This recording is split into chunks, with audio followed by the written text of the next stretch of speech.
Video kana keessatti kan isinitti agarsiisu akkaataa ittiin paaswordii Facebookii kan dagattan deebistanii ittiin argachuu dandeessan isinitti agarsiisa.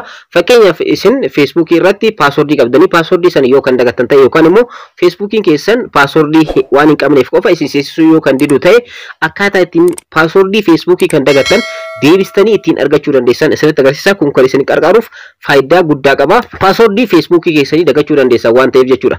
Guutumaan guutuutti video kana keessatti akkaataa ittiin paaswordii Facebookii keessanii yoo kan dagattan ta'e deebistanii ittiin argachuu dandeessan video gabaabduu kana keessatti isinitti agarsiisa. Ani meedha chaanala kan koo Soofoo Maraab irraa. Assalaamu alaykum warahmatullahi wabarakaatu. Ashama harka fuune akkam jirtan dhaggeeffattoonni YouTube chaanalii Soofoo Maraab. Bakkuma jirtanitti nageenyi kan koo isin haa qabu jecha har'as video addaati walitti deebinee jirra. Warroonni Facebookiitti fayyadamtan video kana daawwachuu hin dagatinaa. Keessattuu warroonni paaswordii Facebookii dagattan karaa salphaa ta'ee fi steeppii salphaa ta'een akkaataa ittiin paaswordii Facebookii keessanii deebistanii argachuu dandeessanii fi akkaawuntii keessan kan Facebookii illee salphaatti deebistanii akkaataa ittiin argachuu dandeessan isinitti agarsiisa. Obboleewwan yeroo jalqabaatiif gara YouTube chaanalii kanaatti dhuftan YouTube chaanaliin kun YouTube chaanalii barnootaati waan ta'eef subscribe gochuudhaan gara maatiiwwan keenyatti dabalamaadha. Video kana immoo like share gochuudhaan hiriyoota keessanii dhaqqabaadha. Egaa YouTube chaanalii kana keessatti barnootni teekinooloojiidhaan wal qabate bal'inaan darbanii jiranii kan appilikeeshinoota adda addaa kan bilbilaa wal qabate kan hojiiwwan onlaayinii waa'ee YouTube, TikTok kan keessattuu waa'ee barnoota teekinooloojiidhaan wal qabate bal'inaan hojjetamee jira waan ta'eef videoowwan isin darbanis daawwachuudhaan irraa barachuu dandeessan. Gara barnoota keenya kanarratti yeroo deebinu akkaataa ittiin paaswordii Facebookii keessanii kan dagattan deebistanii ittiin argattan isinitti agarsiisa. Fakkeenyaaf Facebookii aappii Facebookii keessa yeroo seentan akkuma asirratti argattan akkaawuntii kana dura bilbila keessanirra qabdan sappoortii isiniif godha yookaan immoo loogiin godha isin jira. Loogiin to another akkaawuntii kan jedhu irratti kilik gochuudhaan loogiin gootan jechuudha. Isa haaraa isa kanaan dura dagattanii hojii kan jiraatu ta'e yookaan immoo loogiin jechuudhaan illee keessa seenuu ni dandeessan. Akkaawuntii Facebookii kan biraa bilbila keessanirra yookaan hin qabne ta'e jechuudha. Ergasii immoo haala kanaan gara fuula kanaatti isin fudhata. Akkuma asirratti argattan Facebook akkaawuntii keessan yookaan kanaan dura bilbila keessanirra qabaatan sappoortii isiniif godha jechuudha haala kanaan.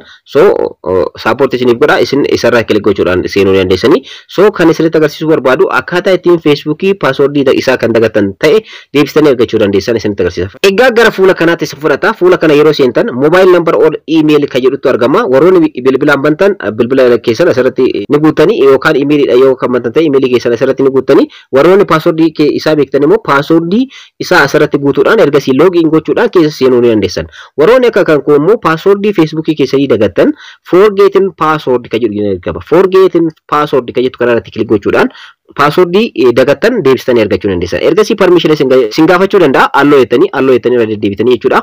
Sababni isaas Facebookiin kun bilbila kanarratti haarawaa waan ta'eef. Ergasii immoo find your account. Akkaawuntii keessan barbaada isinii jedha. Asirratti phone number isinii jedha. Lakkoofsa bilbilaa akkaawuntii keessan yookaan immoo Facebookii keessan ittiin bantan haala kanaan asirratti ni galchitanii jechuudha. Ergasii immoo continue kan jettu kanarratti kilik gochuudhaan gara fuulduraatti ceetu jechuudha. Warroonni immoo emailiidhaan banatan Facebookii keessan search by email address kan jettu kanarratti kilik gochuudhaan ergasii immoo emailii keessan galchuudhaan gara fuulduraatti ni ceetu jechuudha. So akkaawuntii Facebookii karaa lamaan banachuun waan danda'amuuf jechuudha. Lakkoofsa bilbilaatii fi karaa emailiitiin banachuun waan danda'amuuf. So continue kan jettu kanarratti kilik gochuudhaan gara fuulduraatti deemtu jechuudha. Lakkoofsa bilbilaa Facebookii keessan ittiin banattan erga galchitanii booda. Egaa akkuma asirratti argattan leenca baddaa baalee naaf fidee jira. Amma akkaawuntiin kan koo inni Facebookii jechuudha kan paaswordii isaa dagadhe isa kanadha. Leenca baddaa baalee isa kan koo ni beektan baay'een keessan.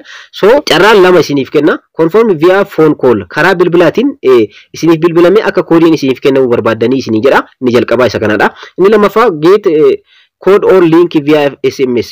Karaa koodiin karaa SMS ti yookaan immoo meeseejiitiin akka isin dhaqqabu barbaaddu isinii jedha. So ani isa lammaffaa kana filadha karaa SMS ti yookaan immoo karaa meeseejiitiin akka dhaqqabu barbaada jechuudha koodiin kun. Ergasii immoo erga kana filadhee booda continue kan jettu kanarratti kilik gochuudhaan gara fuulduraatti deemnaa jechuudha. Sababni isaas akkaawuntii kan koo naaf fidee jira. Akkuma asirratti argattan enter code isinii jedha. Koodiin gara lakkoofsa bilbilaa kanaatti ni ergama waan ta'eef akkuma asirratti argattan select isiniif godha isiniif select naaf godhee jira akkuma asirratti argattan jechuudha. Sababni isaas asirratti koodiin naaf dhufee jira akkuma asirratti argattan meeseejiin naaf dhufee jira.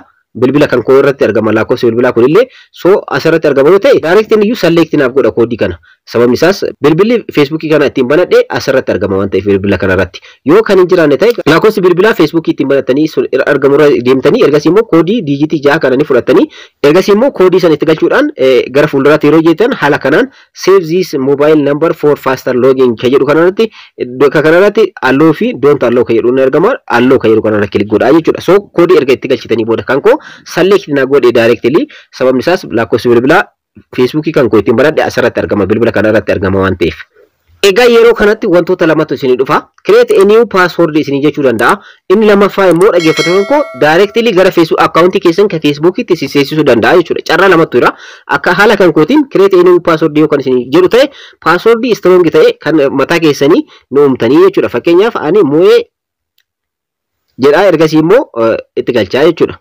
Ergasii immoo strong password erga keessan erga dhumatanii strong password kan jedhamu dhaggeeffattoota koo dijiitii 6 ol kan ta'ee fi akkanumallee wantoota sadii kan of keessaa qabudha. Qubee, lakkoofsaa fi simboolii yookaan bakka bu'ee jechuudha. Ergasii immoo continue kan jedhu kanarratti kilik gochuudhaan gara fuulduraatti ceentu. Strong password kanallee uumuu yoo kan hin barbaanne ta'e asirratti kan isin dhufan kana keessa skip kan jedhu kanarratti kilik gochuudhaan gara fuulduraatti illee ce'uu ni dandeessanii jechuudha. So continue kan jedhu kanarratti kilik gootanii strong password asirratti guutan kana password keessaniidha kan ammaan booda itti fayyadamtan waan ta'eef save godhachuudhaan bakka adda addaa kaayadhaadha. Sababni isaas yeroo bilbila biraatiin Facebook keessa login goona jettan lakkoofsa bilbilaatii fi password kana isin gaafata waan ta'eef. Ergasii immoo continue kan jedhu kanarratti kilik gochuudhaan gara fuulduraatti ni ceetu jechuudha. Ergasii akkuma masarratti arganta save your login info kan jedhu ni argama. Ergasii immoo save kan jedhu kanarratti kilik gochuudhaan gara fuulduraatti ni ceetu jechuudha. Ergasii immoo akkuma masarratti argatan privacy fi ergasii immoo kontaaktiiwwan keessa wanta hundayyuu akka allow isiniif godhuuf continue kan jedhu kanarratti kilik gochuudhaan gara fuulduraatti ni ceetu jechuudha. Akkuma asirratti argartan your contacts are syncing ta'aa jira hiriyoonni keessan jechuudha. Haala kanaan sync gochuu irratti argama. Inni kun hanga dhumaatti ni deema yookaan immoo skip jechuudhaan gara fuulduraatti illee ce'uu ni dandeessan.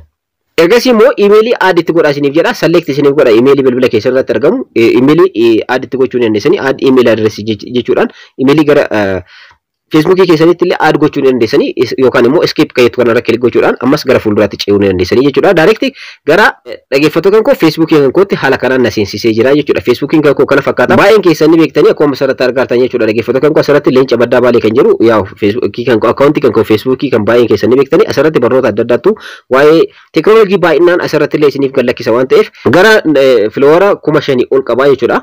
So asirratti isinillee asirra seenuudhaan filoo gochuudhaan gara account kanatti dabalamaa isin jechuu barbaada. Egaa viidiyoo kana keessatti akkaataa ittiin account Facebook kan isin jala bade yookaan immoo password Facebook kan dagatan deebistanii ittiin argachuu dandeessan isinitti agarsiisee jira. Akka irraa fayyadamtan abdiin qaba. Warroonni YouTube channel kanaaf hawwatan subscribe godhaa, viidiyoo kana like share gochuudhaan hiriyoota keessan hin dhaqqabaa. Yeroo biraa barnoota biraatiin walitti deebina. Ora bulaa.